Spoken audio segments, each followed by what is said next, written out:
गाड़ी स्टार्ट करा, उन्हीं का नाम आया, वो पीछे रहे आगे रहे। फिर हमारा आपको बताना चाहूँगा कि जैसे स्टार्ट करने वाला क्या आपने बताया, अकेला जो स्टार्ट करता है है क्या आप एक अकेली उंगली से कुल्हाड़ी चला लेंगे? चलाने के लिए आपको पूरे हाथ की जरूरत पड़ेगी ना, कुल्हाड़ी चलाने के लिए। तभी तो महात्मा गांधी जी ने कंधे से कंधे हाथ मिला के हजारों नहीं लाखों लोगों को जागरूक किया और भारत की स्वतंत्रता दिलवाई, भारत की आजादी दिलवाई।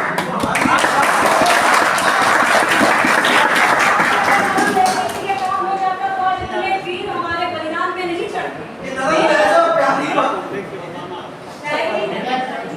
गुंजता था ब्रह्मांड में, गुंजता था ब्रह्मांड में, उड़ता हुआ आंधी था, आज आजादी दिलाया है जिसका नाम गांधी। मेरी लड़ाई पर वो हंसते हंसते रानी थी, वो कोई और नहीं रानी लक्ष्मीबाई थी। जय किसान का नारा जिसने दिलाया था वो और कोई नहीं, पंडित जवाहरलाल नेहरू चाचा। भगत सिंह ने दिलाया था और यही नहीं, अपनी बलिदानों के साथ 56 57 गोलियां सीने में खाया था। हजारों की भीड़ लेके वो चलता सिंगल था, लेकिन उसके पीछे रथ पे रथ सवार हुए लोगों के नेज़े थे।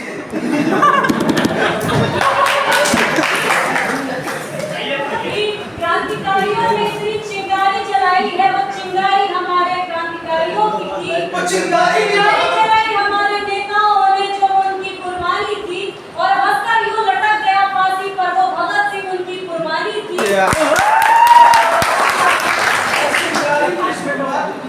महात्मा गांधी जी ने कराई थी।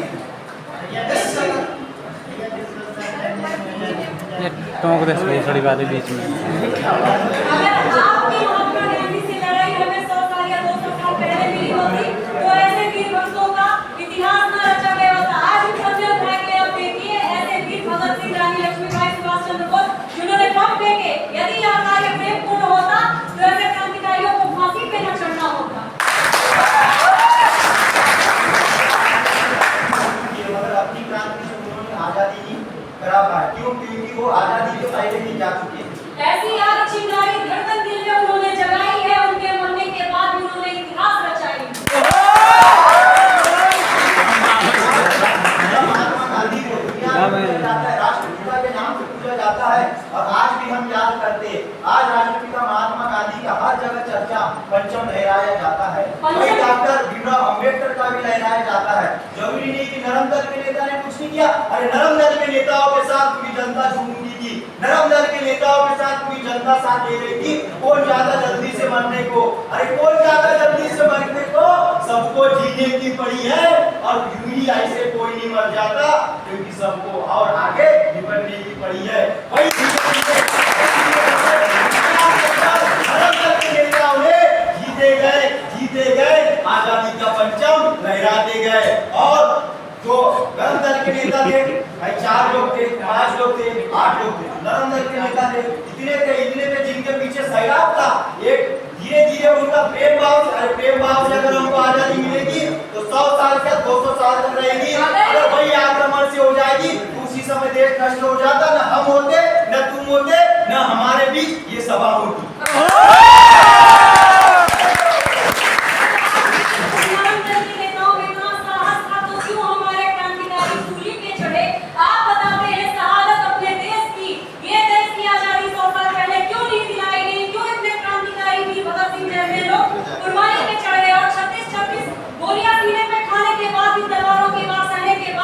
ऐसे दिलों में आज नौजवानों के दिलों में चिंगारी फैलाई है। क्या आपने महात्मा गांधी ने हम ऐसे वो बात फैलाई है?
रो देंगे भाई। रो दिया कि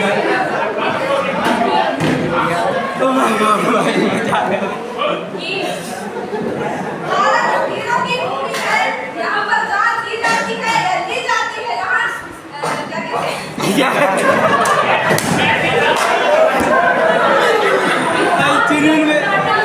चरखे चला करके हमने अपने सीने में गोलियां खाई, आपने चलाया सूर रस्सी को चरखी चला करके हमने सीने पे गोलियां खाई है। आप बड़ी बड़ी बातें नरम दल के करते हैं, उन क्रांतिकारियों ने सूली पे अपनी जान लगाई है। और रानी लक्ष्मीबाई हंसकर चली गई जान से, उसने कुर्बानी के साथ देश आजाद कराई।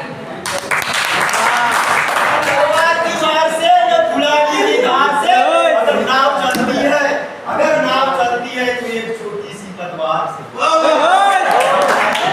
पहाड़ यूं ही नहीं बह जाती है नाव की तरह, उसमें भी लकड़ी होती है बांस की तरह। आप क्या बताएंगे नरम दल का लहजा, क्रांतिकारियों ने अपनी सूली पे जान गंवाई। बता दें कि महात्मा गांधी ने दांडी यात्रा निकाली थी अपनी लकड़ी के तो उनके पास जरूरी नहीं कि लकड़ी ही थी, वो लकड़ी से चल चल कर आजादी दिलाई है। और आप चरखे की बात करते हो, या बिना आटा खाए भी जीवन बिताइए।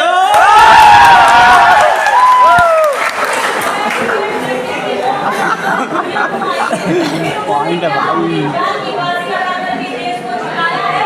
आप बोलते हैं कि बिना आटे कोई रह नहीं सकता है।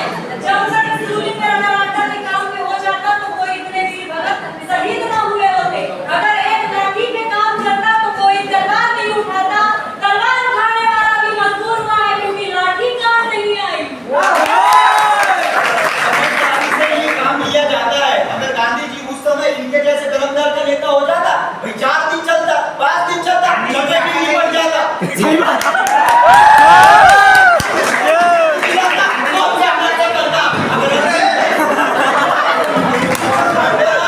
महात्मा गांधी का समझौता से काम किया, प्रेम से काम किया, सद्भाव से काम किया।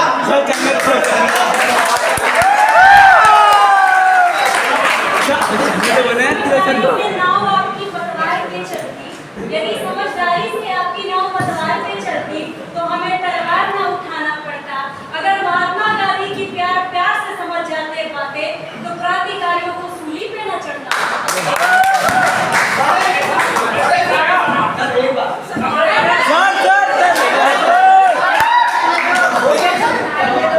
चलने दो, कंटिन्यू कंटिन्यू।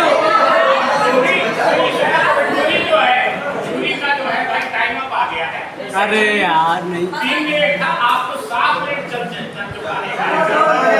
चलो एक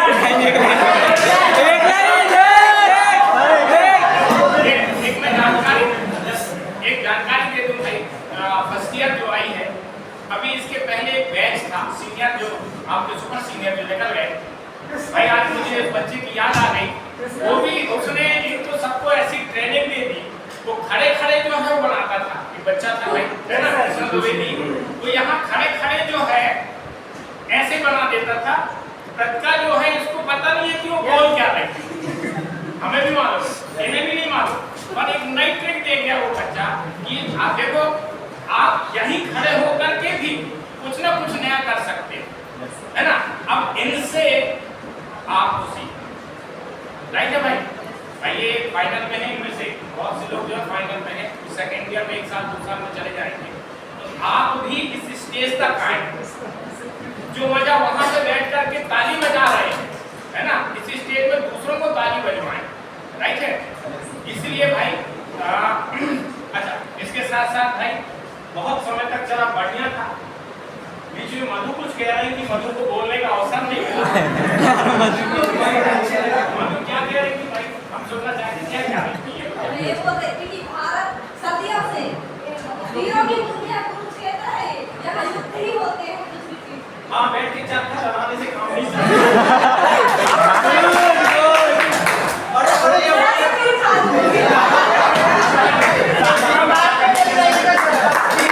मजा आया एक नंबर। सर गजब